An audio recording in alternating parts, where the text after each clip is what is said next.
The Congressional Committee investigating the January 6, 2021 attack at the U.S. Capitol building will hold its first public hearing tomorrow night in Washington. And ahead of the hearings, a few protesters are calling on the state to remove State Senator Doug Mastriano and Congressman Scott Perry from the November ballot. Fox 43's Matt Kleinnex explains. Stand up, fight back!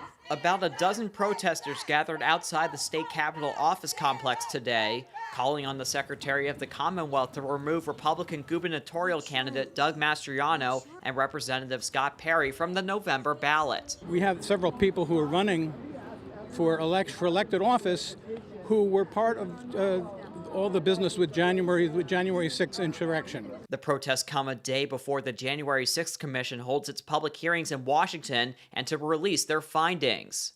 State Senator Mastriano was there and claims to know nothing about any plans to storm the Capitol. Congressman Perry was reportedly in contact with White House officials about overturning the election results. We have an amendment in place, which is the 14th Amendment, Section 3, which states that once they became a threat to our democracy, they should not be able to uphold back another position.